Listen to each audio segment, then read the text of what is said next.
BRS party గ్రామశాఖ అధ్యక్షుడిని, మండలం నాగారం, జిల్లా సూర్యాపేట. గతంలో కేసీఆర్ గారి పాలనలో రాష్ట్రం ఎంతో అభివృద్ధి చెందింది. కేసీఆర్ గారు ఎవరూ చేయనటువంటి గొప్ప పథకాలు ఎన్నో తీసుకొచ్చి ప్రజలలో చైతన్యం తెచ్చి ప్రజలలో అభివృద్ధి చేయడానికి వ్యవసాయ రైతులకు ఒక వెన్నెముకగా నిలిచి వ్యవసాయం అంటే ఇది అనేలా చూయించే కేసీఆర్ గారు చూపించారు. రైతుల కోసము రైతు బంధు అనేది దేశంలో ఎవరు ప్రవేశపెట్టినటువంటి పథకాన్ని ప్రవేశపెట్టి చరిత్రలో నిలిచిండ్రు. రైతు బీమా, రైతు బంధు, కళ్యాణ లక్ష్మి, పేద పిల్లలకు ఆడబిడ్డలు వారికి ఒక అన్నగా ఒక తండ్రిగా చేదోడుగా ఉండి మామూలుగా బడుగు బలహీన వర్గాలకు సంబంధించిన పేదవాళ్ళు పెళ్లి చేసే పరిస్థితి లేక ఆడపిల్ల అంటేనే అసహించుకునేటువంటి పరిస్థితి నుండి వారిని దూరం చేసి వారికి ఫస్ట్ 50,000 కళ్యాణ లక్ష్మి ఇచ్చిండు. ఫస్ట్ మైనార్టీల వాళ్లకు, ఎస్సీ ఎస్టీలకు వారికి ఇచ్చి ఎవరు అడగకుండానే వాళ్ళే కాదు పేదలు కూడా ఉన్నారు అనేది బడుగు బలహీన వర్గాల వారికి కూడా ఓసీలలో కూడా ఉన్న పేదవాళ్ళు ఉంటే వాళ్ళకు కూడా 50,000 నుండి 75,000 నుండి 1,00,000 ఇచ్చి ఒక మేనమాగా నిలిచిండు. అదే కాకుండా రైతు బీమా, ఒక గుంట భూమి ఉన్న రైతుకు కూడా రైతు బీమా ఇచ్చి వారికి చేదోడుగా నిలిచి వారి కుటుంబానికి ఏదైనా ప్రమాదవశాత్తు అనారోగ్య రీత్యా కానీ ఏదైనా ప్రమాదవశాత్తు చనిపోతే వారి కుటుంబానికి పెద్ద దిక్కుగా నిలిచి వారికి 5 లక్షలు వెంటనే చనిపోయినాక 10-15 రోజులలోనే వారికి డైరెక్ట్ ఎవరు మధ్యన మీడియేటర్ అంటూ ఎవరు లేకుండా డైరెక్ట్ వాళ్ళ అకౌంట్లో వేసేయడం జరిగింది. రైతులకు కూడా రైతు బంధు ఫస్ట్ 5,000, 4,000 ఇచ్చిండు ఎకరానికి ఒక కారుకు, సంవత్సరానికి 8,000. తర్వాత 2018 ఎన్నికలకు వచ్చినప్పుడు మాకు సరిపోదన్న ఉద్దేశంతో 10,000 చేసిండు ఎకరానికి 2 కార్లకు కలిపి. ఎమ్మటే ప్రతి రైతు పంట వేసుకునే ముందు వారి పిండి బస్తాల కోసం కానీ వారి ఎరువుల కోసం కానీ విత్తనాల కోసం కొనుక్కుంటేందుకు ఎమ్మడేసేవారు. కానీ ఇప్పుడున్న ప్రభుత్వం ఎన్నికలలో ఎన్నో హామీలు ఇచ్చింది, ఓట్ల కోసం ఎన్నో హామీలు ఇచ్చి గద్దెనెక్కింది. తొండి మాటలు, మాటలు చెప్పి గద్దెనెక్కి రైతు భరోసా అనేది ఒక పేరు పెట్టి రైతు బీమాని రైతు భరోసాగా తీసుకొచ్చి ఎకరానికి 15,000 ఇస్తామని పగలు పలికింది. అలాంటిది ఏది లేదు. కనీసం కేసీఆర్ గారు ఇచ్చిన ఎకరానికి 5,000, 10,000 రూపాయలను కూడా ఇవ్వలేకపోయినా ఇప్పటి వరకు చాలా మంది రైతులకు పడలేదు. అది కూడా ఒక టైం వేయకుండా పంట కోసే ముందు, పంట చేతికి వచ్చే ముందు ఇచ్చాడు. పంట వేసుకునే ముందు ఇస్తే రైతుకు అది ఒక ఆసరాగా ఉంటుంది, రైతుకు ఒక ఉపయోగకరంగా ఉంటుంది. అలాంటిది రైతు పంట కోసే ముందు ఇచ్చి ఏమి లాభం లేకుండా అది కూడా అందరికి ఇవ్వకుండా నేను అది చేస్తా ఇది చేస్తా దాన్ని ఏదో 5 ఎకరాలకు ఇస్తా, 3 ఎకరాలకు ఇస్తా, 10 ఎకరాలకు ఇస్తా అని ఇంతవరకు దానికి లెక్క లేదు, ఏది లేదు. ఇప్పుడు చెప్తుండు ఏదో ధరణి తీసేస్తా అంటుండు.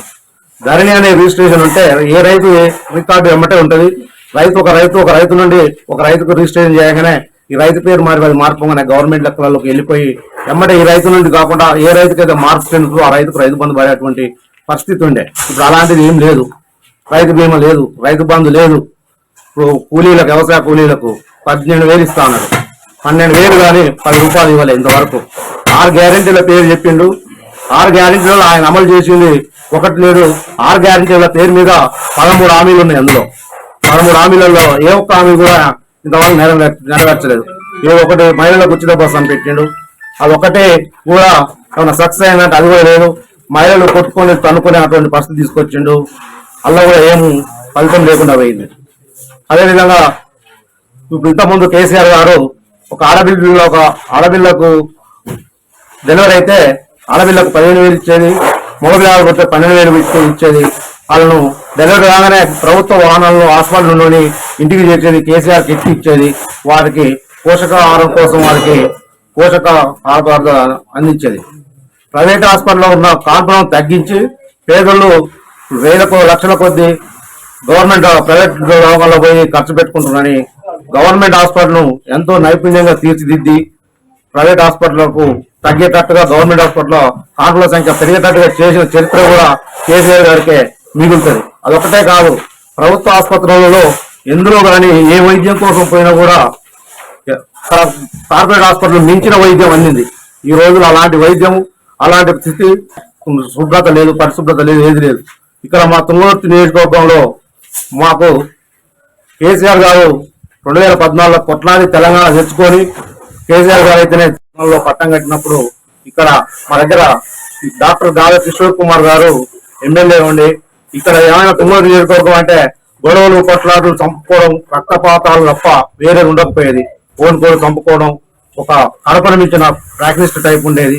అలాగే దాన్ని ఒక ప్రశాంతమైన వాతావరణం తీసుకొచ్చి రక్తం ఏర్లై పారిన నేలను నీటితోటి తడిపి నీరు కొన్ని లక్షల ఎకరాలకు నీరందించి కాళేశ్వరం ద్వారా రైతులకు పంట పండించుకొని రైతులు ఆనందంగా బతికేటట్టుగా చేసిన చరిత్ర మన ఎమ్మెల్యే గారికి దక్కింది. కేసీఆర్ గారి అండదండలతోటి రోడ్లు, తార్ రోడ్లు, విలేజ్లల్లో మంచినీటి సౌకర్యం, ఎలాంటి గొడవలకు తావు లేకుండా ఏ పార్టీ అయినా కానీ అన్న నా ఆపదొచ్చిందని ఎమ్మెల్యే గారి దగ్గరికి పోతే నేనున్నానంటూ పార్టీ భేదాలు చూడకుండా ఎలాంటి పార్టీ భేదాభిప్రాయాలు లేకుండా ఏ పార్టీ వాళ్ళు వచ్చినా ఎవరు వచ్చినా ఒక నా ఓటరు, నా నియోజకవర్గ ప్రజలు అనే ఉద్దేశంతో వారికి సాయం అందించిండు. ఏదైనా పోలీస్ స్టేషన్లో కానీ ఎవరు కానీ ఎవరికి ఆ వైద్యం ఈ వైద్యం అనేది లేకుండా అందరికీ సమన్వయం జరిగేటట్టుగా సూచన చరిత్ర ఇక్కడున్న మాజీ ఎమ్మెల్యే గారు గాలి కిషోర్ కుమార్ గారికి దక్కింది. అదేవిధంగా ఇక్కడ కొన్ని సంక్షేమ విలేజ్కి వస్తే మా కొన్ని లక్షలు వెచ్చించి కూడా మా గ్రామాన్ని ఎంతో అభివృద్ధి తోడ్పడడానికి గ్రామ సర్పంచ్, తాజా మాజీ సర్పంచ్ వేర్పుల సాలయ్య గారి ఆధ్వర్యంలోనే మేమందరం కృషి చేసి మేము ఆయన వెంట ముందేస్తూ ఆయన వెంట ఉండి గ్రామాన్ని మొత్తం విలేజ్ లో ఎక్కడ కూడా ఒక 2-3 బజార్లు తప్ప సీసీ రోడ్లు లేనటువంటి విలేజ్ ని 90% పైన సీసీ రోడ్లు పోసి మంచిగా గ్రామ పంచాయతీని మంచి డెవలప్ చేసుకున్నాము. గ్రామంలో కూడా అన్ని విధాలు అభివృద్ధి చెందేటట్టుగా సీసీ రోడ్లు, డ్రైనేజీలు. ఇప్పుడు కేసీఆర్ గారు వచ్చినాక ఒక పట్టణం లెక్కనే పల్లెటూరు ఉండాలనే ఉద్దేశంతో పల్లె ప్రగతి కింద తీసుకొని వచ్చి చెట్లు పెంచిచ్చి ఒక పార్కు తయారు చేసి, అదేవిధంగా ఈ మున్సిపాలిటీ తరాలు ఏ విధంగా అయితే ప్రభుత్వ వాహనాలల్లో చెత్త తరలించి డంపింగ్ యార్డు ఒక ఏర్పాటు చేసి, శ్మశాన వాటికలు ఏర్పాటు చేసి కొంతమందికి ఇప్పుడు మన కాలంలో సాంప్రదాయం ఏంటంటే ఒక మనిషి చనిపోయిందంటే ఆ మనిషిని వారి సొంత భూమిలో తీసుకుపోయి వారు దాన సంస్కారాలు చేసుకున్నట్టు పరిస్థితి. అలాంటివి అందరికీ భూమి ఉండదు కాబట్టి, కొంతమంది భూములలో ఉండదు కాబట్టి దాని ఒక శ్మశాన వాటిక అనేది ఏర్పాటు చేసి ఎవరైనా సరే అందరూ సమానంగా చనిపోయినాక పేదోడైనా ధనికుడైనా ఎవరైనా సమానమైన ఒక దగ్గర చనిపోయేటట్టు ఒక శ్మశాన వాటిక ఏర్పాటు చేశారు. ఆ పల్లెలో గ్రామాలలో వీధికి తిరిగి చెత్త సేకరించి ఒక డంపింగ్ ఏర్పాటు చేసి పొడి చెత్త తడి చెత్త చేసి బజార్లు అనేది నీట్ గా ఉండాలనేది ఒక సిబ్బందిని తీసుకొచ్చి కేసీఆర్ గారు ఆలోచన ప్రకారం ప్రతి గ్రామ పంచాయతీ ఒక ట్రాక్టర్ కొనిచ్చి ఆ ట్రాక్టర్ లో సిబ్బంది ద్వారా చెత్త సేకరించి ఎక్కడికెక్కడ రోజు డైలీ మురికాలు క్లీన్ చేసి ఊరుకు పరిశుభ్రంగా ఉంటేనే దోమలు, వ్యాధులు బారిన పడాలి అనేది కేసీఆర్ గారు ఆలోచన చేసి మంచి పనులు చేసిండు. ఈ రోజు వచ్చిన గవర్నమెంట్ ఏమీ లేదు. ఎంతసేపటికి ఆలసీనాలు కాపాడుకోవడానికి ఒక మంత్రి ఓటీగా మాట్లాడతాడు, ముఖ్యమంత్రి మాట ఓ తీరుకుంటుంది, మంత్రి మాట ఓ తీరుకుంటుంది. ఈ రైతు బంధు విషయంలో ముఖ్యమంత్రి నీ ఇంకో నెలకేస్తా అంటే మంత్రి ఆల్రెడీ ఒక మంత్రి నుండి ఆల్రెడీ పడ్డాయి అంటాడు, ఇంకో మంత్రి చెప్తాడు కొడతా అంటాడు. రైతు బంధు అడిగిన రైతులను చెప్తాడు కొడతా అంటాడు. రైతు బంధు విషయానికి వస్తే అట్లా మరి ఎలాంటి అభివృద్ధిలో కూడా వీళ్ళు పొయ్యలు వదిలిపెట్టి వాళ్ళ కాంట్రాక్టులకు వాళ్ళ సీఎం కుర్చీని కాపాడుకోవడం కోసం ఎవరు గుంపు కడుతున్నారు, ఎవరేం చేస్తున్నారు తప్ప ప్రజలను వాళ్ళ దగ్గరకు మంచి పాలన అందించి ప్రజలను ఆదుకుందామనే ఆలోచన ఇప్పుడున్న గవర్నమెంట్ కు ఎలాంటిది లేదు. వాళ్ళ పలుకుతూరు మేము ఎంతో ఇది చేస్తాం అని మనలో ఇప్పుడు నిలబెట్టిన ఎమ్మెల్సీ ఎన్నికలకు నిలబెట్టిన వ్యక్తి కూడా వాళ్ళ కరెక్ట్ వ్యక్తి కాదు. కాంగ్రెస్ పై నుండి ముందుకు వచ్చిన వ్యక్తి తీర్మానం మల్లాన అంటే ఆయన తీర్మానం మల్లాన కాదు, తీర్మానం మల్లాన ఏ మాట మారుతాడో ఎవరిని ఏమంటాడో ఆయనకే తెలియదు కదా ఉన్న ఎమ్మెల్సీ అభ్యర్థికి. అట్లా కూడా ఇలా ఒక మంచి యుఎస్ఏ క్యాండిడేట్ ను ఇలా కేసీఆర్ గారు రాకేష్ రెడ్డిని తీసుకొచ్చి వాళ్ళ ఎమ్మెల్సీగా ఒక గ్రాడ్యుయేట్ ఎమ్మెల్సీలో అభ్యర్థిగా నిలబెట్టిండు. ఆయన గ్రాడ్యుయేట్ ఉద్యోగస్తులకు నిరుద్యోగులకు ఒక గొంతుకై మాట్లాడుతాడు. ఆయన గెలిపించుకుంటే ఆయన అమెరికా అక్కడ ఉండేట ఆయన వచ్చి ఇక్కడ ప్రజలకు సేవ చేయాలని మంచి ఉద్దేశంతో వచ్చిండు. వాళ్ళ మంచి క్యాండిడేట్ పెట్టుకున్నాడు. కాబట్టి నేను ఇచ్చేది ఏంటంటే అందరికి తక్కువ గ్రాడ్యుయేట్ రాకేష్ రెడ్డి గారికి మొదటి ప్రాధాన్యత చేసి ఆయన గెలుపుకు దోహదపడాలి.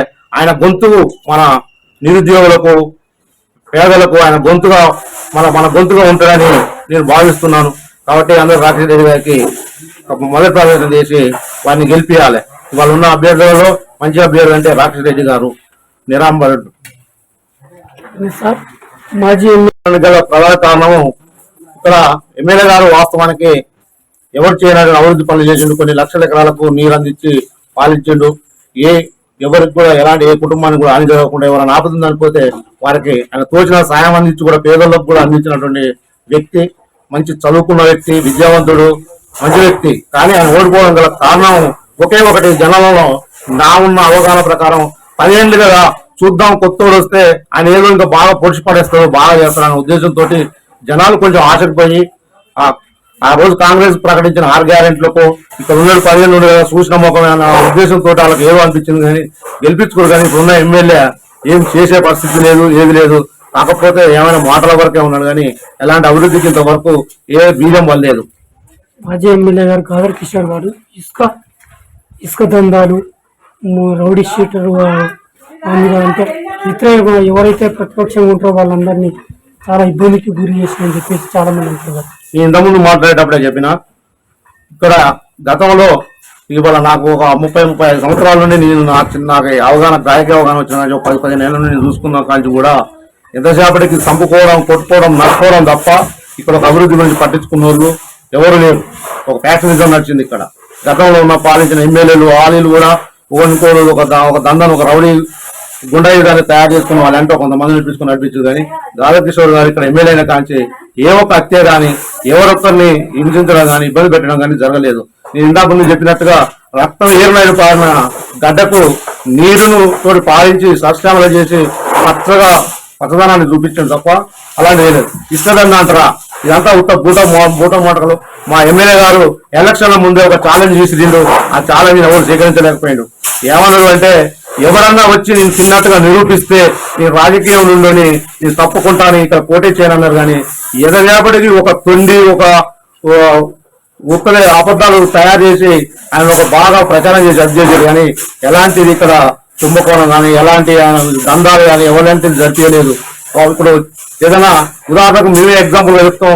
మా దగ్గర వేరే పార్టీ అభ్యర్థి, మా ప్రతిపక్ష పార్టీ అభ్యర్థులు ఆయన పోలీస్ స్టేషన్ లో చెప్పి ఆయన కొంచెం ఇబ్బంది పెట్టాలంటే కూడా వద్దు, ఆయన రాజకీయం ఉన్నప్పుడే మనకు ఓట్లు వచ్చినప్పుడే రాజకీయం చేయాలి, అంతే తప్పితే ఎవరిని ఇబ్బంది పెట్టొద్దు అనే ఉద్దేశం, మంచి స్వభావం గలవాడు రాధాకృష్ణ కుమార్ గారు.